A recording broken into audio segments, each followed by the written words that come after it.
stakeholders in making and taking their financial decisions. Or after that, we had also talked about financial analysis. We tried to understand what financial analysis, and at the same time we tried to understand as a researcher, when we will be conducting our set of financial analysis for the sake of conducting our research work, what are the primary duties and what are the primary steps are required to be followed by us in order to reach out to a definite conclusion. और वहां पर मैंने आपको बताया था कि 3 सबसे important steps हैं फाइनेंशियल एनालिसिस के अंदर, जो कि एक रिसर्चर को करने पड़ते हैं. सबसे पहली बात मैंने कही थी कि रीऑर्गेनाइजेशन और rearrangement of the collected data. तो whatever data that you get from financial statements, you have to rearrange and recollect them as per the need of your research work. Whatever are the objectives and hypothesis of your research work, you will have to rearrange and reorganize the financial data which you get from financial statements, and after that you will bring data play into practice, and accordingly your research work will move on. दूसरी बात हमने आपको ये बताई थी that once you recollect and rearrange the data, you will have to establish a significant relationship between the different individual components. तो मैंने आपको बताया था कि प्रॉफिट एंड लॉस अकाउंट है, बैलेंस शीट है, तो they have different elements, they have different set of components. So it is your responsibility as a researcher to hatch a relationship, to determine a significant strategic relationship between different elements as per your need and requirement, because unless and until you set up or establish a relationship between different elements and components, you won't be able to bring out any meaningful result. So today while we अच्छा चलो पहले हम लोग third step की बात कर लेते हैं. And then the third step was to interpret the result that you obtain. So after you reorganize and rearrange the data, you have to establish a significant relationship between individual components, and after setting up the relationship, you will have to interpret the result that you get on calculation. तो ये 3 step as a researcher मैंने आपको बताए थे financial analysis करने के लिए. Now today what we will be focusing upon is to understand what are the tools of conducting a purposeful financial analysis.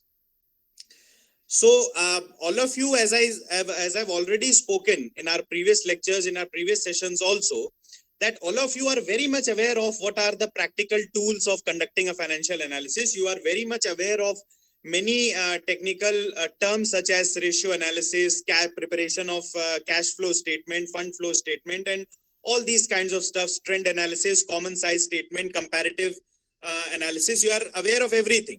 So what we'll be doing is that we'll just try to recapitulate these things. We'll just try to revise these things so that they become more fresh in our minds, and we actually try to understand, we'll actually try to understand how can these tools be utilized in our research, specifically for bringing out a meaningful outcome. तो मूल रूप से हम लोग आज यही समझने का प्रयास करेंगे कि किस तरीके से हम फाइनेंशियल एनालिसिस के टूल्स के माध्यम से हम उनका उपयोग किस प्रकार करें, जिससे कि हम एक मीनिंगफुल रिजल्ट डिराइव कर सके उनके एप्लीकेशन से. तो सेकेंड स्टेप जो यहाँ पर था, जिसके बारे में हमने बात करी थी फाइनेंशियल एनालिसिस के अंदर, that we as a researcher have to establish a significant strategic relationship among different elements of profit and loss account and balance sheet. तो ये जो रिलेशनशिप को सेटअप करना है, ये जो रिलेशनशिप को बनाना है, उस रिलेशनशिप को एस्टैब्लिश करने के लिए हमको टूल्स की, फाइनेंशियल टूल्स की जरूरत हमें पड़ती है. और इसमें जो सबसे पहला और सबसे महत्वपूर्ण और सबसे ज्यादा यूज करा जाने वाला टूल है, उसे हम लोग कहते हैं रेशियो एनालिसिस. आप सभी इसके नाम से परिचित हैं, आप सभी ने इसका नाम सुन रखा है पहले से. तो it is not something which has come out of the blues, it is not something that you aren't aware of. तो हम लोग सिर्फ इसको थोड़ा सा समझते हुए कि what actually ratio analysis means in simplistic terms, and what are the different kinds of ratios that researchers commonly use in order to conduct their set of financial analysis in research. तो हम लोग इसको बहुत जल्दी से खत्म करेंगे. First of all, if we try to understand what does the term ratio means, क्योंकि ratio is something that we have already studied even while we were in our schools. हम ratio analysis mathematics में पढ़ते थे. तो ratios जैसा कि मैंने आपको पहले भी बताया कि when it comes to financial analysis, the most widely used and the most practicable tool for financial analysis utilized in research activities is ratio analysis. So ratios, basically, if I have to define the term ratio in a single line, I would say that ratios are the indicated quotient of two mathematical expression. I am repeating it again for you. The indicated quotient of two mathematical expressions is ratio. अब ये थोड़ा सा technical हो गया. तो ratio से हमारा जो आसान भाषा में मतलब है, या आप कह सकते हो कि जो एक ऑपरेशनल डेफिनेशन हो सकती है रिसर्च रेशियो की, वो ये है कि financial ratio a relationship between two financial values. कोई भी दो फाइनेंशियल वैल्यूज, वो चाहे प्रॉफिट एंड लॉस अकाउंट के अंदर दी हुई हो, चाहे बैलेंस शीट के अंदर दी हुई हो, कोई भी दो एलिमेंट्स, कोई भी दो कंपोनेंट्स उठा करके उनके बीच में एक प्रकार की रिलेशनशिप को डेवलप करना और उस रिलेशनशिप को समझना, इसे ही हम लोग रेशियो एनालिसिस का नाम देते हैं आसान भाषा में. तो यहां पर जो हमने शब्द यूज किया relationship, that is the keyword. जब हम लोग रेशियो बात करते हैं तो रिलेशनशिप जो टर्म यहां पर यूज होता है वही सबसे इंपॉर्टेंट वर्ड है, क्योंकि वही हमको रेशियो एनालिसिस करने के लिए डिफरेंट एलिमेंट्स और डिफरेंट कंपोनेंट्स के बीच में डेवलप करना होता है. तो जब रिलेशनशिप की हम लोग बात करते हैं तो वहां पर हमारा आशय मूल रूप से इसी चीज से होता है कि किन्हीं भी दो एलिमेंट्स या कंपोनेंट्स के बीच में एक प्रकार के मैथमेटिकल रिलेशनशिप को डेवलप करके और कंपैरिजन को फ्रूटफुल बनाया जा सके, इस लायक बनाया जा सके कि उनका कंपैरिजन किया जा सके. तो ये तो बात हुई रेशियो एनालिसिस के इंट्रोडक्टरी पार्ट की. अब आगे हम लोग चलते हैं. तो जब आगे समझने की कोशिश करते हैं तो रेशियो एनालिसिस के लिए सबसे इंपॉर्टेंट चीज ये है कि that our set of ratio analysis must be meaningful. अब जब हम लोग मीनिंगफुल की बात करते हैं तो हमारा आशय यहां पर इस चीज से है that whenever you are conducting any kind of ratio analysis, you need to ensure that there is certain significance of the relationship that you are trying to establish. जैसे एक उदाहरण स्वरूप हम आपको बताएं, मान लीजिए कि आपने सेल्स का फिगर आपके पास मौजूद है और आपके पास डिफरेंट सेट ऑफ कॉस्ट्स भी मौजूद हैं जो कि आपने सेल्स को इफेक्टिव बनाने के लिए इंकर की हैं, जिसको कि हम लोग आसान भाषा में कॉस्ट ऑफ गुड्स सोल्ड कह सकते हैं. तो एक तरफ आपके पास सेल्स है, दूसरी तरफ आपके पास कॉस्ट ऑफ गुड्स सोल्ड है. तो इन दोनों के बीच में किसी भी रिलेशनशिप को डेवलप करना, यानी कि इन दोनों को के बीच में कोई भी मैथमेटिकल एक्सप्रेशन लगा के एक रिलेशनशिप को डेवलप करना मीनिंगफुल होगा, because both these things are somewhere down the line associated to each other. Because on one hand we are talking about the sales the revenue from sales that we have generated, and on the other hand we are talking about the cost that we have incurred to actually sell the product. तो इन दोनों expression के बीच में इन दोनों elements के बीच में ratio को निकालना एक मीनिंगफुल काम है, एक सिग्निफिकेंट काम है.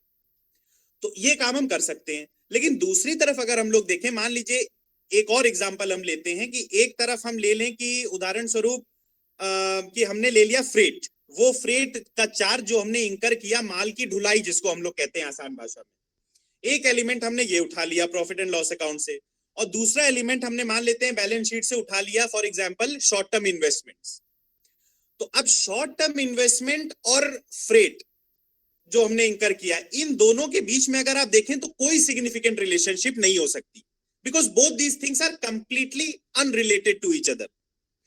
तो रेशियो एनालिसिस करते समय this is the bottom line, this is the most important thing that every researcher needs to understand, that we only have to make efforts we only have to strive to strike a relationship between those elements, between those components only, which are somewhere down the line related to each other or are associated with each other. Trying to establish a relationship between two elements or components which are completely unrelated or which have no association at all with each other will bear no fruitful results for you as far as research is concerned. तो आप इस example से इस चीज को समझ सकते हैं. अब जब हम लोग रेशियोज की बात करते हैं तो कुछ एक सिंपल कैटेगराइजेशन रेशियोज का होता है, जहां पर कहा जाता है कुछ रेशियोज को हम कहते हैं कि ये बैलेंस शीट रेशियोज है, कुछ रेशियोज को हम लोग कहते हैं कि ये इनकम स्टेटमेंट या profit and loss account ratios है, प्रॉफिट एंड लॉस अकाउंट से संबंधित रेशियोज हैं, और कुछ रेशियोज को हम लोग कहते हैं कि ये इंटर स्टेटमेंट रेशियोज हैं. तो बहुत आसानी से हम लोग इसको अगर आगे पढ़ते हुए अगर आगे बढ़े तो balance sheet ratios basically signifies those ratios where the elements or the components in question belong specifically to the balance sheet only. यानी कि बैलेंस शीट रेशियोज में हम लोग उन रेशियोज को ही क्लासिफाई करते हैं, उन रेशियोज को ही समझते हैं जो कि जिनके कंपोनेंट्स पूर्णतः बैलेंस शीट से ही लिए गए. फिर हम लोग इनकम स्टेटमेंट रेशियोज की बात करते हैं. इनकम स्टेटमेंट रेशियोज वो रेशियोज होंगे जिनके की जैसा कि बैलेंस शीट रेशियोज में था वैसे ही इनकम स्टेटमेंट रेशियोज में वो रेशियोज होंगे जिनके एलिमेंट्स और कंपोनेंट्स पूरी तरीके से प्रॉफिट एंड लॉस अकाउंट या फिर इनकम स्टेटमेंट से ही लिए गए. और तीसरे हमारी कैटेगरी होती है income statement inter statement ratios की. Inter statement ratios means two statements. तो कोई भी ऐसा रेशियो जहां पर एक element profit and loss account और दूसरा एलिमेंट बैलेंस शीट का लिया गया हो और उन दोनों के बीच में हम रिलेशनशिप को स्ट्राइक करने की, स्टैब्लिश करने की कोशिश कर रहे हो, तो that set of ratio is a inter statement ratio. अब हम लोग very quickly will try to understand what is the significance of ratio analysis as a tool of financial analysis. तो जब हम लोग सिग्निफिकेंस की बात करते हैं तो ध्यान देने का विषय है कि रेशियो एनालिसिस की आवश्यकता क्यों पड़ती है. रेशियो एनालिसिस की आवश्यकता इसलिए पड़ती है because the bottom line is that absolute financial figures have no relevance in as far as research activities are concern. यानी कि अगर हम सिर्फ लिख दें कि plant and machinery 50 lakh rupees, इसका कोई मतलब नहीं है, इसका कोई रेलेवेंस नहीं है. अगर हम सिर्फ ये कह दें कि current liabilities of the firm are 50,000, this is an absolute figure and no meaningful result can actually be derived from just by knowing that current liabilities of the firm are rupees 50,000 or 1 lakh or whatever, unless and until another important element like current asset comes in question.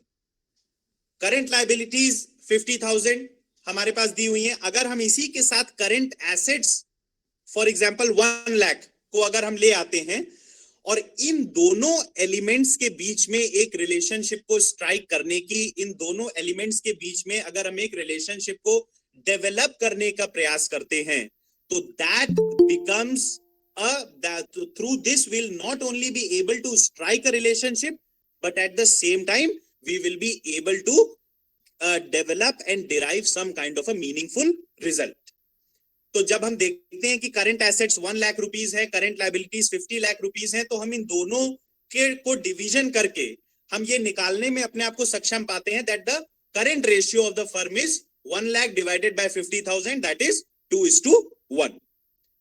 तो ये एक सबसे बड़ा importance, सबसे पहला importance हमारे पास ratio analysis का निकल के आता है that through ratio analysis we are able to provide a meaningful identity to the distinctive elements of profit and loss account or balance sheet, या आप कह सकते हो कि to the absolute elements of profit and loss account and balance sheet. तो उनमें जो isolated जो absolute elements मौजूद हैं, कंपोनेंट्स मौजूद हैं, उनके बीच में एक मीनिंगफुल रिलेशनशिप को स्ट्राइक करने के लिए हमें रेशियो एनालिसिस की जरूरत पड़ती है. फिर दूसरी महत्वपूर्ण जो इंपॉर्टेंस हमारे सामने आती है दैट इज कि when it comes to vertical analysis और हॉरिजॉन्टल एनालिसिस, वहां पर भी ratio analysis can be of great importance. We had already discussed this concept, this thought in the previous class as to what is a vertical analysis and a horizontal analysis. And I told this thing very expressly to you yesterday, that vertical analysis is that that form of financial analysis which tells about the position of a firm at a particular point of time. किसी एक निश्चित समय पर किसी firm की अवस्था, वित्तीय अवस्था क्या है, इसके बारे में हमको वर्टिकल एनालिसिस के थ्रू पता चलता है. And then on the other hand when we talk of horizontal analysis, तो वहां पर हम क्या कहते हैं, that form of analysis which tells about the position of a firm over a period of time. यानी पिछले 3 सालों में, 4 सालों में, 5 सालों में या 10 सालों में how the firm has been positioning itself, how the firm has been performing in the markets. This is something that we get to know when we conduct a horizontal analysis. तो vertical analysis करनी हो चाहे horizontal analysis करनी हो, ratio analysis का एक importance ये भी है कि ये हमको इन दोनों कामों को करने में सहायता करती है. Ratio analysis helps us in conducting both forms of analysis, whether vertical analysis or horizontal analysis. इसके बाद एक और जो महत्वपूर्ण इंपॉर्टेंस या सिग्निफिकेंस हमारे सामने आती है रेशियो एनालिसिस की, that is that comparison of present ratios with past and expected future ratios can be done through ratio analysis. तो हम लोग कंपैरिजन कर सकते हैं किसी भी कोई भी एक फर्म अपने विभिन्न वर्षों के रेशियोज के आधार पर, यानी कि for example if a firm takes its current ratio, अगर करेंट रेशियो की हमने बात की है, तो अगर कोई फर्म जो है वो अपने करेंट रेशियो को ही ले ले and for the past 5 years, तो the firm can find itself in a position to understand what has been the improvements or आप कह सकते हो downfall in terms of current ratio for the past 5 years. तो अपनी जो उसकी performance है 1 साल की, उसको पुराने वर्षों की परफॉर्मेंस के साथ कंपेयर करने में रेशियो एनालिसिस सहायता करती है. और इसी के साथ ही साथ it also helps in comparing the ratios of one company to the ratios of some other related companies. तो एक कंपनी जो है वो अपने विभिन्न रेशियोज को अपने कंपीटिंग फर्म्स के कंपनीज के रेशियोज के साथ कंपेयर करके कॉम्पिटिटिव स्ट्रेंथ भी अपनी चेक कर सकती है. तो ratio analysis helps a firm in these two ways, that it on one side helps a firm in comparing its performance over a period of time, और उसके साथ ही साथ it also helps a firm in comparing its performance with the performance of its competing rival firms. तो ये दोनों तरीके से रेशियो एनालिसिस सहायता करती है. अब इसके बाद if we get on to what are the various classifications of ratios, तो क्लासिफिकेशन ऑफ रेशियोज के लिए हम देखते हैं कि बेसिकली कुछ किताबों में आप देखेंगे तो 3 क्लासिफिकेशन है, 4 हैं, 5 हैं. तो हम लोग जो भी मैक्सिमम क्लासिफिकेशंस हो सकते हैं, will try to understand that. And the first classification of ratio in this regard is liquidity ratios. Liquidity, जैसा कि आप जानते हैं, हिंदी में हम लोग इसे तरलता कहते हैं. लिक्विडिटी रेशियोज के थ्रू हम लोग बेसिकली ये जानने का प्रयास करते हैं कि what is the status and position of a firm to cover up its short-term debt obligations as and when they arise. यानी कि एक कंपनी के लिए जो शॉर्ट टर्म की उसकी डेट ऑब्लिगेशंस हैं, अल्प अवधि की जो डेट ऑब्लिगेशंस हैं, वो अगर अराइज होती हैं तो फर्म कितनी ज्यादा कॉम्पिटेंट है अपने उन शॉर्ट टर्म डेट ऑब्लिगेशंस को मीट आउट करने के लिए. तो इसको जानने के लिए हम लोग लिक्विडिटी रेशियोज का प्रयोग हम लोग करते हैं. 3 प्रकार के लिक्विडिटी रेशियो सबसे ज्यादा पॉपुलर हैं, जिसमें एक का नाम मैंने अभी आपके सामने लिया, करंट रेशियो. दूसरा हमारे सामने एक और रेशियो होता है जिसे हम लोग लिक्विड रेशियो या फिर एसिड टेस्ट रेशियो कहते हैं. और एक तीसरा रेशियो होता है कैश रेशियो का.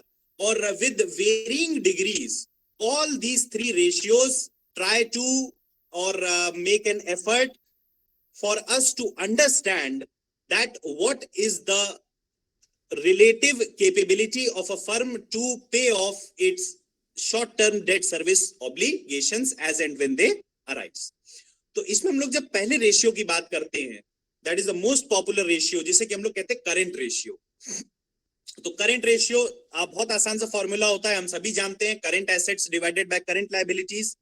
और यहाँ पर हम लोग जब करंट एसेट्स की बात करते हैं तो हम जानते हैं करंट एसेट्स क्या क्या है, वो चाहे कैश हो, चाहे मार्केटेबल सिक्योरिटीज हो, चाहे हमारे स्टॉक या फिर इन्वेंट्री हो, या फिर चाहे हमारे अकाउंट्स रिसीवेबल या जिन्हें हम डेटर्स कहते हैं वो हो, तो ये सभी हमारे करंट एसेट्स होते हैं. और को हमारी करंट लायबिलिटीज होती हैं, जहां पर कि हम लोग जितने भी हमारे शॉर्ट टर्म के डेट्स हैं, जो भी हमारे अकाउंट्स पेएबल या फिर हमारे क्रेडिटर्स हैं, जो भी हमारे शॉर्ट टर्म नोट्स हैं, ये सभी हमारे अक्रूड एक्सपेंसेस हैं, ये सब हमारे करंट लायबिलिटीज का पार्ट होते हैं. और इनके डिवीजन से हम लोग जानने का प्रयास करते हैं कि फर्म अपने शॉर्ट टर्म डेट ऑब्लिगेशंस को मीट आउट करने में कितनी केपेबल है.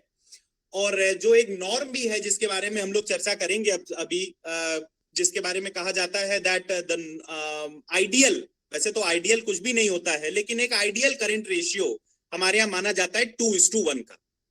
अब ये भी एक बड़ा क्वेश्चनेबल थॉट है. देखिए, किताबों में आप पढ़ेंगे तो उसमें लिखा होगा, आप भी मुझे लगता है यही समझते होंगे कि the ideal current ratio for a firm is 2:1. और 2:1 अगर करंट रेशियो है तो हम ये मान लें कि नहीं, फर्म की शॉर्ट टर्म डेट ऑब्लिगेशंस को मीट करने की स्थिति बहुत अच्छी है. किताबें तो हमें यही बताएंगी. But when we get into the practical world, when we get into the world of research और डिटेल्ड डीप एनालिसिस करने के बाद हमें ये चीज प्रूव की गई है over a period of time that even this ideal ratio of 2:1 is not a guarantee that a firm is running its business in a sound way. ये बड़ा स्टेटमेंट आपके सामने मैं दे रहा हूं कि 2:1 का भी जो करंट रेशियो है वो कोई गारंटी नहीं है इस चीज की that the firm's short term debt obligations are and the firm's capability to meet its short term debt obligations is very sound. कारण क्या है?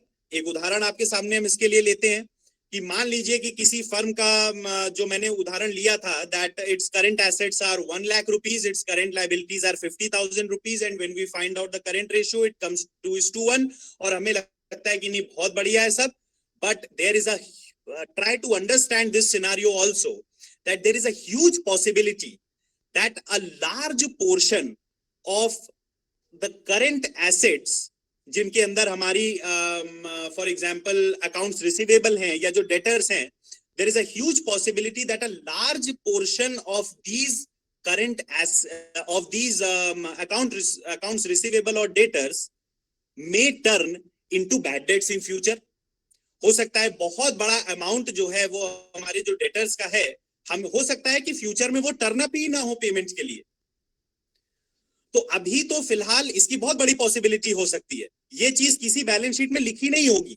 यही हमने कमी डिस्कस की थी कल फाइनेंशियल स्टेटमेंट्स की, कि वहां पर ये तो हम लिख देंगे कि accounts receivable 1 lakh, but what is the future possibility of this 1 lakh actually coming back to the firm in the form of cash? There is a very bleak chance, there are very less possible, there may be very less possibility of this, but this thing cannot be depicted in any financial statement or in any balance sheet. तो 2:1 का तो एक current ratio हमारे पास हो सकता है, मगर उस 2:1 के करंट रेशियो में जो डेटर्स हैं, हो सकता है उसमें से ज्यादातर डेटर्स जो हैं वो आगे चल के डिफॉल्ट कर जाएं. तो ऐसे में अभी तो हम 2:1 के आधार पे ये डिसीजन दे देंगे कि फर्म की शॉर्ट टर्म डेट ऑब्लिगेशंस को मीट करने की जो कैपेबिलिटी है वो बड़ी स्ट्रांग है. But in the practical real the interpretation और द रिजल्ट में be very different. So we have to understand this fact also. We have to take into consideration this particular theme also and be more realistic and more proactive whenever we are playing with financial statement analysis or the components of financial statement analysis. तो ये चीज हमको देखनी पड़ेगी. एक और चीज मानी जाती है, एक और हमारे यहाँ फोकलोर हम लोग इसको कहते हैं कि एक इंग्लिश में कि एक बड़ी लोकोक्ति हमारे यहाँ ये चलती है दैट करंट रेशियो जितना ज्यादा हाई होगा वो फर्म के लिए उतना अच्छा है। ये भी खराब है। क्यों खराब है? क्योंकि if there is a very high current ratio, तो वहां पर एक बड़ी पॉसिबिलिटी, एक बड़ी खामी वहां पर उसकी ये बन जाती है that it indicates that a large portion of your current assets are lying ideal. Idle पड़े हुए हैं, वो उनका कोई यूज ही नहीं कर पा रहे हो आप। इसी वजह से जो एक्सेस ऑफ करंट रेशियो है वो भी खराब होता है। तो ये दो जो एक बड़े इंपॉर्टेंट इंटरप्रिटेशंस थे, जो ये दो बड़ी इंपॉर्टेंट फाइंडिंग्स थी, वो आपके लिए जानना करंट रेशियो के संदर्भ में जरूरी है। पहली चीज कि 2:1 का रेशियो कभी आइडियल नहीं होता because there is a huge possibility of any kind of a default taking place in future and the current 2:1 may not actually turn out to be 2:1 in future. और दूसरा जो इंपॉर्टेंट चीज ये है that higher the current ratio does not guarantee that the firm is in a very good state as far as its solvency or liquidity is concerned. A very high current ratio actually implies that a large portion of current assets of the firm are idle and the firm is not finding means to utilize its current assets in a profitable manner. बात clear हो रही है सभी को? ये yes sir. ठीक है, तो ये बात हो गई। अब इसके बाद दूसरा हमारा जो एक महत्वपूर्ण रेशियो यहां पर आता है that is acid test ratio और क्विक रेशियो। तो जब हम लोग एसिड टेस्ट रेशियो या क्विक रेशियो की बात करते हैं तो यहां पर हम थोड़ा सा और लोअर डाउन कर लेते हैं अपने आप को, यानी करंट एसेट्स के अंदर से हम उन एसेट्स को हटा देते हैं जिनको कि कैश में कन्वर्ट करने का जो टाइम पीरियड है वो ज्यादा है। करंट एसेट्स में जैसे उदाहरण स्वरूप जब हम लोग बात करते हैं तो इन्वेंट्री या स्टॉक वो करंट एसेट है जिसको कैश में कन्वर्ट होने में सबसे ज्यादा समय लगता है। तो ऐसे एसेट को हम बाहर कर निकाल देते हैं करंट एसेट्स में से और कंसीडर नहीं करते हैं। और फिर हम लोग जो जो हम लोग नया एसेट का क्लास बनाते हैं उसे हम लोग लिक्विड एसेट कहते हैं। The normal rule is that you exclude inventory or stock and prepaid expenses from current assets and the remaining current assets divided by current liabilities give you liquid ratio or acid test ratio. तो यहां पर the thing is that कि ideal ratio फिर से जो liquid ratio का है acid test ratio का है that is 1:1, but again ये जो 1:1 है उसमें भी वही सेम खामी है जो कि मैंने आपको करंट रेशियो में बताई थी, that this 1:1 that you currently have may not result to ultimately be 1:1 in future. तो वहां पर हमको डिसीजन लेते समय बड़ा सतर्क रहना चाहिए। और तीसरा हमारा रेशियो होता है एब्सोल्यूट कैश रेशियो, जहां पर से कि हम डेटर्स को भी बाहर कर देते हैं और सिर्फ जो एब्सोल्यूट कैश हमारे पास है यानी cash in hand, cash at bank और मार्केटेबल सिक्योरिटीज जो कि एब्सोल्यूट कैश ही हैं, केवल उन्हीं को करंट एसेट्स के फॉर्म में लेते हैं और उनको डिवाइड करते हैं करंट लायबिलिटी से। और इसका जो आइडियल रेशियो होता है वो 0.5:1 होता है और इसमें वो खामियां नहीं होती हैं जो करंट रेशियो और एसिड टेस्ट रेशियो में देखने को मिलती है, because this is the most critical ratio, this is the most difficult ratio. Ideal is 0.5:1 और majority of firms that you see in the market I have those for a lot of firms in the past because I am an avid investor in the equity market, but I have not seen many firms actually having an absolute cash ratio of 0.5:1. तो ये बड़ा difficult होता है किसी भी firm के लिए इसको अचीव करना 0.5:1 का।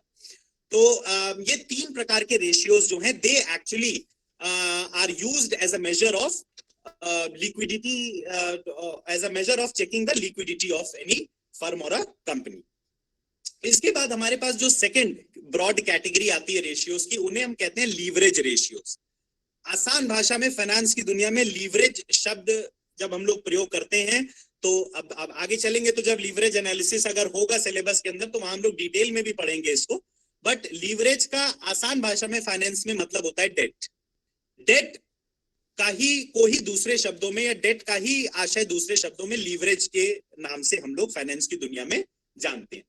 और leverage ratios are generally designed, जब हम लोग लीवरेज रेशियोज की बात करते हैं तो leverage ratios are generally designed to measure the contribution of the owners of a company in comparison to the funds provided by creditors.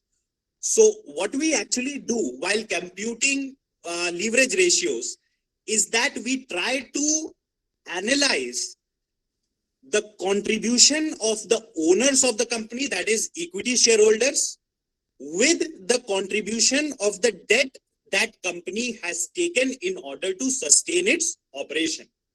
तो हम जानते हैं that in order to sustain the operations, companies resort to both the forms of both forms of financing. They also go for equity financing and they also go for debt financing, which जिसको कि हम लोग mixed financing भी कहते हैं, mixture of both forms of financing. Sir I want to ask one question sir, जो leverage होता है ये डेट को शो करता है, और अगर इसका रेशियो ज्यादा होता है वॉल्यूम में तो ये कहते नहीं कि ये मतलब दो धारी तलवार है, it's a two side weapons. It is a double edged weapon. Yes जी. तो सर यहाँ पर हम सही बात, आपने बिल्कुल सही सटीक ऑब्जर्वेशन आपने किया है that debt, working with debt and equity, working with a combination of debt and equity is always a double edged weapon.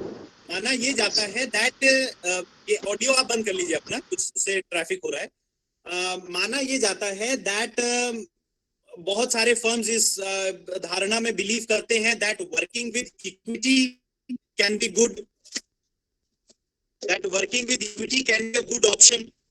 बहुत सारे फर्म्स ये मानते हैं that working with debt may be a good option, but the bottom line is that a combination of both debt and equity is probably the best way to move forward for any firm, because the basic point is that, as I've already pointed out, that markets are dynamic. Situations and circumstances in the market always keep on changing constantly. There might be instances, there might be events, there might be circumstances, there might be situations when having a larger portion of equity in comparison to debt may yield favorable results for the firm. But there might be situations also when having a larger portion of debt in its capital structure can be more profitable and more lucrative for the firm in comparison to equity. तो इस वजह से entirely working with equity isn't a good option, and entirely working with debt also isn't a good option. Working with an adequate mix of both equity as well as debt in the capital structure is the best way to move forward for any business organization. तो जब हम leverage ratio की बात करते हैं तो वहां पर मैंने आपको बताया कि we actually try to find the relationship और the contribution, and we try to compare the contribution between the one that is made by the owners of the company, that is the equity shareholders, and the contribution that is made by the creditors of the company or who have given loan to the company. तो इसके लिए हमारे कौन से होते हैं? Date, जैसे पहला है debt to total asset ratio, बड़ा आसान सा रेशियो है ये, डेट टू टोटल एसेट. तो long term debt divided the total assets of the firm. तो यहां पर हम लोग क्या जानने का प्रयास करते हैं, इस रेशियो से हमें क्या पता चलता है, दैट व्हाट की कंपनी का जो टोटल डेट है उसमें एसेट्स का कितना पोर्शन आता है. Now we all know that long term debt only to purchase fixed assets. तो हम लोग देखने का ये प्रयास करते हैं दैट थ्रू दीज रेशियोज, हम ये जानने का प्रयास करते हैं through this ratio two total asset, then or portion of total assets in the total debt of the firm. और हम ये जानने की कोशिश करते हैं कि कहीं ऐसा तो नहीं है कि हमारे ज्यादातर जो फिक्स्ड एसेट्स हैं they are financed through debt, क्योंकि ये बहुत अच्छा सिनेरियो नहीं होता है. आपके जो फिक्स एसेट्स हैं वो अधिकतर जो है वो डेट के थ्रू ही फाइनेंस किए गए हों, वो लॉन्ग टर्म में बहुत अच्छा आपके लिए नहीं होता है। फिर दूसरा बड़ा पॉपुलर रेशियो हमारे लिए होता है debt equity ratio, long term loans divided by share holders fund. फिर तीसरा हमारे पास रेशियो एक आता है debt to total capitalization ratio. फिर हमारे पास एक रेशियो होता है इंटरेस्ट से जुड़ा हुआ रेशियो, जहां पर हम लोग देखने का प्रयास करते हैं कि कम फर्म की जो अर्निंग्स बिफोर इंटरेस्ट एंड जिसे हम लोग ईबीआईटी कहते हैं उसे डिवाइड करते हैं फर्म के टोटल इंटरेस्ट चार्जेस से, और ये देखें कि कंपनी के ऊपर जो इंटरेस्ट बर्डन है वो कितना ज्यादा होता है। Now, whenever we talk about debt financing,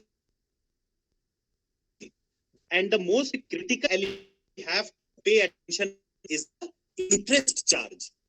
What is the interest that we are charged? What is the interest that is being charged from us in lieu of the loan that we have taken is the primary consideration in deciding what should be the future course of debt financing for our business. हमारे business के लिए future में debt financing कितनी बेहतर हो सकती है या कितना अच्छा ऑप्शन हो सकता है, this entirely depends upon the interest burden that you are willing to undertake and you are willing to pay of.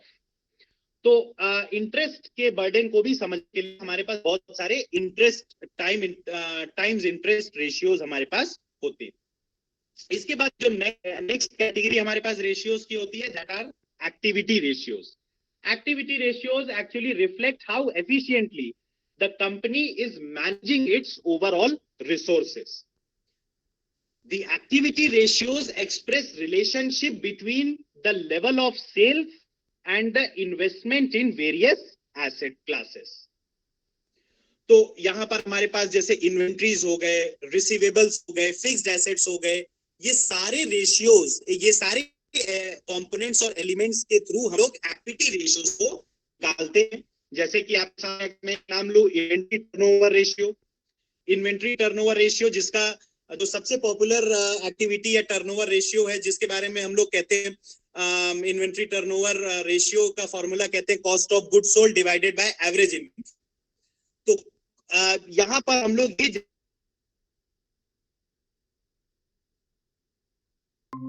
Inventory जो कि लगातार प्रोडक्शन प्रोसेस में यूज हो रही है, our inventory that is being constantly utilized and used in the production process, what is the rate at which the inventory that is outgoing is being replaced by the inventory that is, दर से हम किस rate पे हमारे warehouse से निकली हुई inventory replace हो रही है नई इन्वेंट्री से। तो नॉर्मल जो inventory turnover ratio better it is, जितना हाई आपका इन्वेंट्री टर्नओवर रेशियो होगा उतना अच्छा है। इसका मतलब ये है कि लगातार आपका रॉ मटेरियल जो है वो प्रोडक्शन प्रोसेस में लग रहा है, which is a clear indicator of the fact that your production process is very efficient and effective and is constantly in function, and at the same time your outgoing inventory is being replaced by the incoming inventory, which shows that your supplier position is also very sound and all your suppliers are very prompt in supplying you with the raw material that you require for future production process. तो inventory turnover ratio जितना high होता है उतना बेहतर माना जाता है। उसके बाद हमारे पास होता है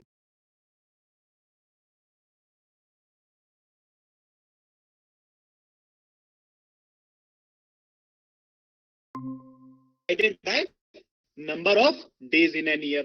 तो इसके थ्रू हम लोग ये जानने की कोशिश प्रयास करते हैं एवरेज कलेक्शन पीरियड से, that what is the actual number of days that is being taken by our debtors to pay back our date.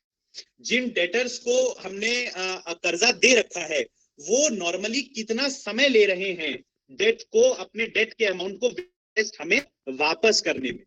तो अगेन यहां पर हमारा नॉर्म क्या है? The norm is that shorter this average collection period better is the position for the firm, which means the shorter the period, this is a clear indicator of the fact that if your average collection period is short, then it indicates that prompt in paying back their amount to you in paying the amount of loan that they have taken from you along with interest. If they take shorter period of time, it is more beneficial for you. फिर तीसरा एक महत्वपूर्ण asset इसके ratio हम calculate करते हैं इसके अंदर एक्टिविटी रेशियोज में, that is total assets turnover ratio. Total assets turnover ratio is that ratio which expresses the relationship between amount invested in the assets and the results accruing in the form of sales. बड़ा important ratio. Net sales divided by total assets. अब ये जो ratio है वो हमारे लिए बड़ा significant क्यों है जानना? Because through this ratio, through this total asset turnover ratio, we actually try to understand what is the proportion and contribution of total assets in the net sales of our firm. तो हम जानते हैं कि sales करने के लिए product को produce करना पड़ता है, and the products are produced in factories, and products are produced through machineries, products are produced through plants, products are in broader sense we can say products are produced through fixed assets. The proportion, what is the portion of fixed assets, what is the contribution of fixed assets in increasing or bringing an incremental rise in the net sales of your firm is a very key ratio that we always need to understand and compute. फिर इसके बाद बात होती है profitability ratios की, जो चौथी हमारी ब्रॉड हेडिंग होती है. प्रॉफिटेबिलिटी रेशियोज में मुझे जहां तक मेरी समझ है फाइनेंस की दुनिया में, मैं ये कह सकता हूं कि the most important and the most significant class of ratios is the profitability ratios, जहां आपका gross profit ratio, net profit ratio, operating profit ratio हम लोग कैलकुलेट करते हैं. और माना जाता है कि मैंने क्यों कहा that these are that profitability ratios are the most significant and most important ratios, because सारे रेशियोज को अगर केवल आप इन्हीं रेशियोज को देख करके एक फर्म के बारे में जो लार्जर पिक्चर है, एक जो लार्जर ओपिनियन है, that you can form by only or by merely looking at the position of profitability ratios. तो वो चाहे gross profit ratios to sales हो, वो चाहे operating profit ratios to sales हो, वो चाहे net profit ratio to sales हो, calculation of all these three ratios gives you a clear cut idea as to what is the level of margin, what is the rate at which firm is able to earn profit on every unit that the firm sells in the market. तो ये तो अब ये दो broad categories में आगे divide हो जाते हैं. एक तो होते हैं profitability as related to sales, और दूसरे होते हैं profitability as related to investment. तो profitability as related to sales is that class of includes that class of ratios which are important for creditors, which are important for the firm, which are important for top management to understand. And this class of ratios includes, जो कि मैंने आपके सामने नाम लिया, gross profit ratio, operating profit ratio, and net profit ratio.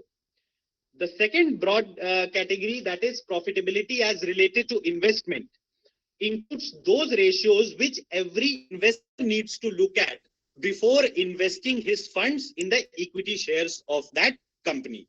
So if you, as an investor, if you are planning to buy or purchase the equity shares or stocks of any company, from the equity market, you always need to look at the profitability ratios of the firm in terms of investment. तो वहां पर हमारे पास ratio होता है जैसे return on capital employed. तो return on capital employed is calculated by dividing the net profit, the figure of net profit by the capital employed by the firm. तो नेट प्रॉफिट की फिगर हमको आसानी से मिली जाती है प्रॉफिट एंड लॉस अकाउंट से. Capital employed को अगर हमें कैलकुलेट करना हो तो capital employed is calculated by subtracting total investments of the firm from its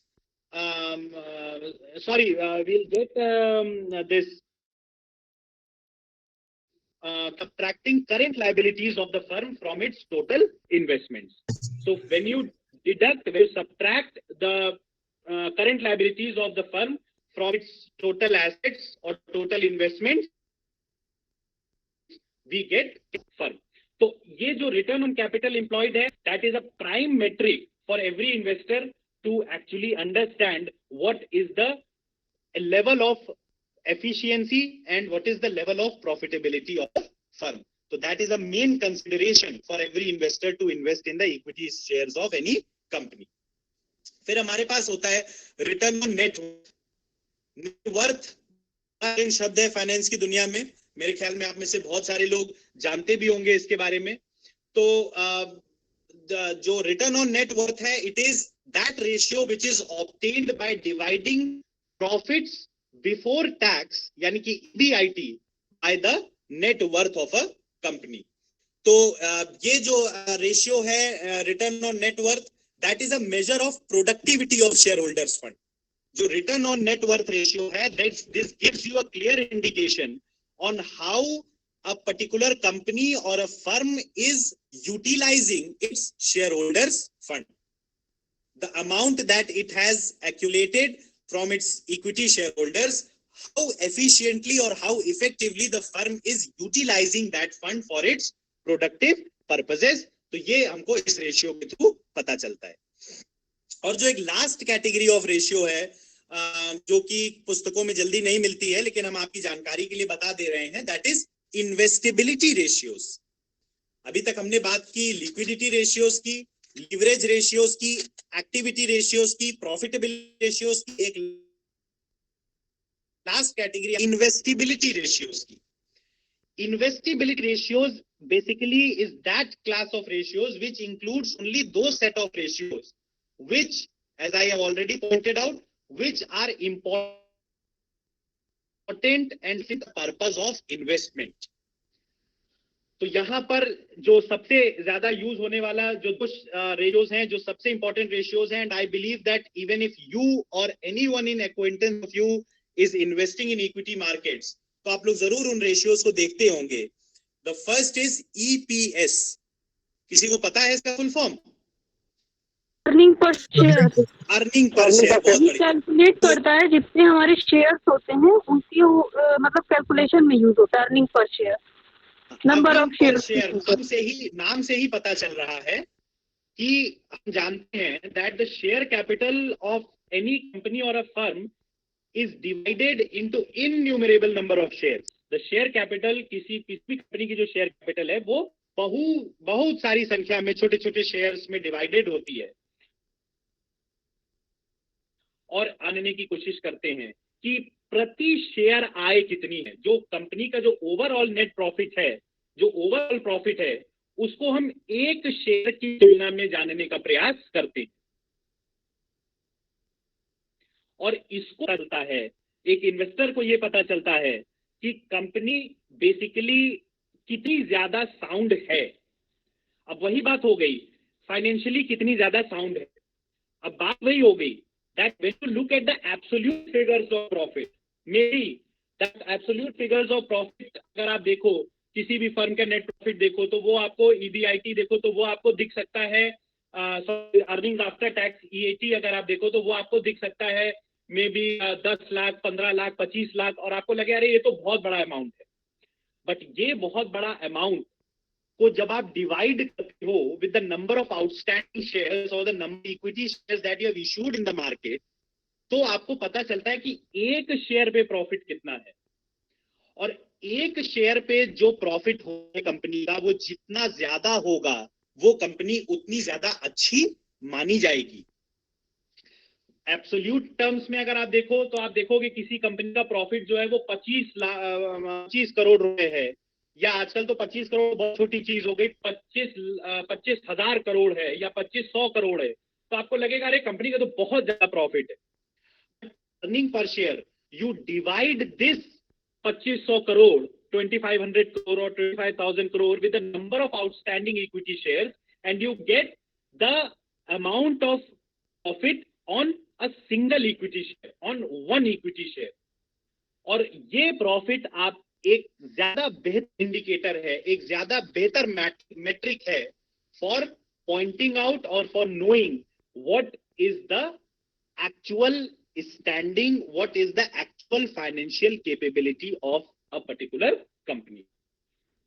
और दूसरा इसी से एसोसिएटेड रेशियो है जिसे हम कहते हैं पीई रेशियो या फिर price earning ratio.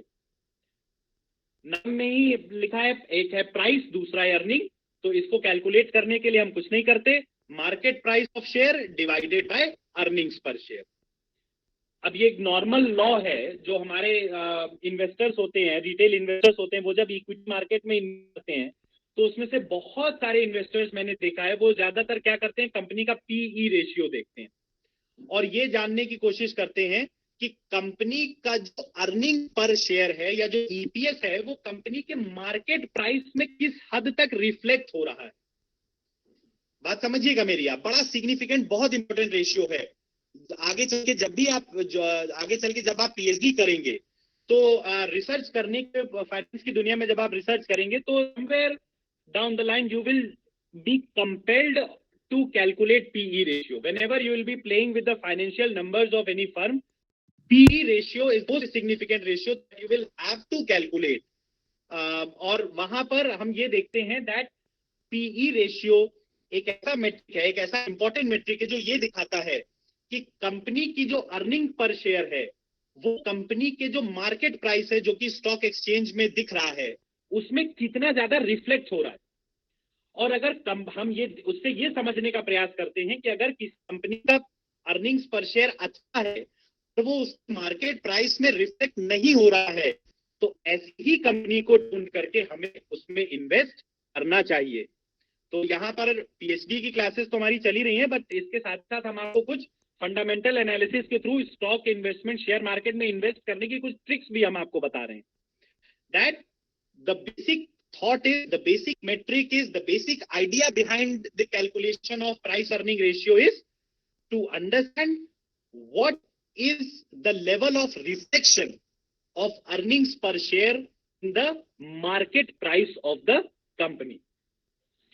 If the earnings per share are good but are not reflected in the market price of the shares, this is that company in which you always need to invest your funds. और अगर कोई दूसरी ऐसी company है जिसकी EPS तो अच्छी है पर वो उसके मार्केट प्राइस में रिफ्लेक्ट भी हो रही है, ऐसी कंपनी में भी आप पैसा लगा सकते हैं। कोई मतलब ग्रोथ होगा ऐसी कंपनीज में भी, बट उतना ज्यादा नहीं होगा। और फिर तीसरा एक कैटेगरी आता है जहां पर हम देखते हैं उन कंपनीज को जहां पर की जिनके अर्निंग्स पर शेयर जो है वो कम है बट उसके विसावेस, उसके कंपैरिजन में कंपनी की मार्केट प्राइस बहुत ज्यादा है। ऐसी कंपनीज की साथियों याद रखिएगा इंट्रिंसिक वैल्यू हमेशा कम होगी और ऐसी कंपनी से हमेशा एज एन इन्वेस्टर हमको बचना चाहिए। जिन कंपनीज की ईपीएस अच्छी ना हो, पीई रेशियो अच्छा ना हो और उनकी अर्निंग्स पर शेयर जो है वो उनके मार्केट प्राइस, उनके अर्निंग्स पर शेयर कम हो पर उनके मार्केट प्राइस बहुत ज्यादा दिख रहे हो, ऐसी कंपनी से बचना चाहिए। Because ultimately market price is a function of the profitability performance of any firm. बड़ा इंपॉर्टेंट स्टेटमेंट है that market performance, market price of a firm is a direct function, is directly related to the profitability position or the profitability performance of the firm. और अगर firm profitable नहीं है, profitability performance अच्छी नहीं दे रही है तो लॉन्ग टर्म, शॉर्ट टर्म में तो हो सकता है कुछ प्रॉफिट्स आपको दे दे, बट लॉन्ग टर्म में वो कंपनी आपको अच्छे प्रॉफिट्स, अच्छे रिटर्न्स नहीं दे पाएगी। फिर इसमें कुछ रेशियोज हमारे होते हैं, जैसे कि एक हमारा होता है डेट पे आउट रेशियो। एक बड़ा इंपॉर्टेंट कंसिडरेशन हमारे इन्वेस्टर्स का होता है किसी भी कंपनी में इन्वेस्ट करने से पहले कि डिविडेंड कितना मिलेगा, हिंदी में हम लोग इसे लाभांश कहते हैं। तो time and again whenever company earns profit, company has to weigh that profit. It can either retain that profit for and reinvest it into its business for future growth, or the firm can, or the company can distribute that profit in the form of dividend to its equity share. Dividend earnings is something that is a आप कह सकते हो major attraction for equity shareholders to in any particular company. So dividend payout ratio, what is the level of frequency with which any company is paying dividend to its shareholders. That also is calculated by dividing dividend per share with the earnings per share. तो उससे हम लोग ये जानने की कोशिश करते हैं कि डिविडेंड पे आउट की फ्रीक्वेंसी कितनी अच्छी है कंपनी की और कंपनी डिविडेंड पेमेंट की कितनी क्षमता रखती है. फिर एक और रेशियो हमारे पास होता है dividend yield ratio, that is dividend पर शेयर डिवाइडेड बाय प्राइस पर शेयर. तो वहां पर भी हम लोग ये जानने की कोशिश करते हैं डिवाइड डिविडेंड करके डिविडेंड पर शेयर और मार्केट प्राइस पर शेयर कि it gives you an indication कि फॉर द पोटेंशियल इन्वेस्टर्स, यानी कि जो इन्वेस्टर्स अभी बने नहीं है but who are planning to become investors, तो उनको ये जानने में मदद करती है कि कंपनी कितने रेगुलरली डिविडेंड डिस्ट्रीब्यूट करती है इन्वेस्टर्स को. तो ये हमारी कुछ प्रमुख रेशियोज हैं जिनके थ्रू हम लोग रेशियो एनालिसिस को कंडक्ट करते हैं. वैसे तो बहुत सारे रेशियोज हैं, सारे हम डिस्कस नहीं कर सकते, but the major ratios are these only that I have already pointed out. अब हम जल्दी से ये जान लेते हैं कि कमियां क्या हैं, क्या क्या लिमिटेशंस है रेशियो एनालिसिस की as a tool of financial analysis. तो जब हम लोग कमियों की बात करते हैं तो लिमिटेशंस में पहली चीज ratio analysis at times may be misleading. क्यों misleading? Because if you are not aware of the reliability and credibility of the data that you are using for the purpose of analysis, the ratios calculated will also be faulty, and faulty ratios will ultimately lead you into misleading results. तो अगर आपको अपने data और figures की, financial figures की reliability और credibility पे संपूर्णता के साथ भरोसा नहीं है, तो वहां पर फिर जो रेशियोज कैलकुलेट होंगे वो रिलायबल नहीं होंगे, और रिलायबल रेशियोज जब नहीं होंगे तो वो आपको मिसलीडिंग रिजल्ट्स की तरफ ले जाएंगे. इसके बाद एक दूसरी कमी हमारे पास जो निकल करके आती है रेशियो एनालिसिस में, that is ratios are only a preliminary step for interpretation. जब हम लोग तीसरा स्टेप जो फाइनेंशियल एनालिसिस का था इंटरप्रिटेशन का, whenever we get to the stage of interpretation, interpretations of financial figures and numbers cannot be solely or only made through the values of the ratios calculated only. केवल जो ratios हमने calculate किए हैं उन्हीं के आधार पर आप interpretation नहीं कर सकते. You need to dive a little deeper. You need to take up other tools. You need to take up other instruments also. You need to consider other financial instruments also, other financial analysis tools also, in order to derive meaningful interpretations. तो ये preliminary results आपको दे सकता है, conclusive आपको हमेशा नहीं मिलते इससे, और डीपर एनालिसिस की जरूरत होती है. फिर उसके बाद रेशियोज, एक और कमी है कि ratios can never be a substitute of raw figures. अब अभी तक तो मैं आपसे ये कह रहा था कि जो रॉ फिगर्स हैं, जो एब्सोल्यूट फिगर्स हैं, उनसे हमें कुछ समझ में नहीं आता है, बट जब हम रेशियोज कैलकुलेट करते हैं तो हम एक मीनिंगफुल रिजल्ट्स तक पहुंच पाते हैं. But at the time of interpretation अगर आप सिर्फ रेशियोज को ही लिख दें कि भाई current ratio of the firm is 2:1, which is an ideal ratio, so we can interpret that the liquidity position of the firm is very strong. ये एक इंटरप्रिटेशन हो गया. But just this interpretation that the current ratio of the firm is 2:1, thereby its liquidity position is strong, isn't complete in itself. You also need a support base of the raw figures. You also need to present what is actually the absolute amount of current assets and current liabilities along with the ratio in order to derive a meaningful interpretation. तो दोनों की जरूरत पड़ती है. Ratios cannot be a substitute for absolute and raw figures. और चौथा कमी हमें यहाँ पे देखने को ये मिलता है, that intercompany comparisons based on ratio analysis is distorted, may be distorted because different companies may follow different practices. तो अलग अलग कंपनीज जो हैं वो अलग अलग फॉर्म्स ऑफ फाइनेंशियल प्रैक्टिसेस को फॉलो करती हैं, प्रैक्टिस करती हैं, and therefore just relying on the fact that a mere comparison of one set of ratios of a company with the ratio of some other company is sufficient to understand the competitive edge of firm in comparison to other firm isn't complete in itself. Because different set of companies, as I've already pointed out, follow different set of financial practices, and therefore you always need to consider that a company whose financial figures or whose financial ratios appear more strong in comparison to some other firm at this point in time may not present the true and fair picture because of the underlying difference in the accounting and financial practices of both the firms. तो ये कमियां हैं. और एक last कमी और यहाँ पर रेशियो एनालिसिस की आप जान सकते हो, दैट प्राइस लेवल चेंजेस जो होते हैं, दे at some point in time make ratio analysis a little difficult. जो भी मार्केट में लगातार प्रोडक्ट्स के प्राइसेस होते हैं, उनमें जो चेंजेस होते हैं, जो रेवेन्यूज होते हैं, जो कॉस्ट स्ट्रक्चर्स होते हैं, The rapid and constant changes which are taking place in all these things make ratio analysis a little difficult to compute and at times may be very tedious, because the fact that when constantly price level changes and cost level changes are taking place in the market, so you need to compute these ratios very frequently. So it may become a little tedious. It may become a little tiresome for you to compute, because you have to do that on a very regular and frequent basis. So these were the limitations of ratio analysis, and I believe that this is very much of what ratio analysis. This is very much of ratio analysis that all of you need to understand at this level.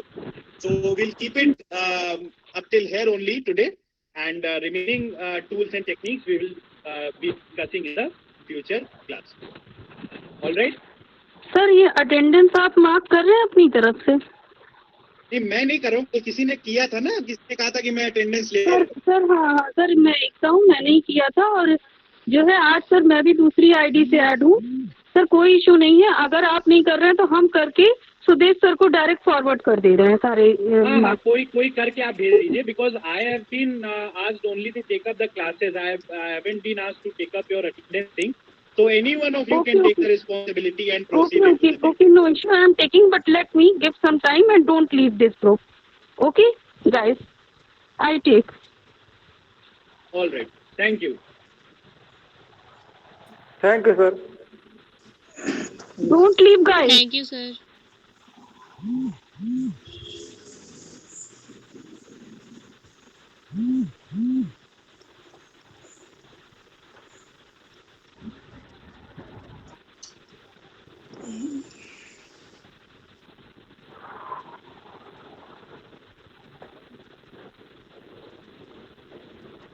Now you can leave.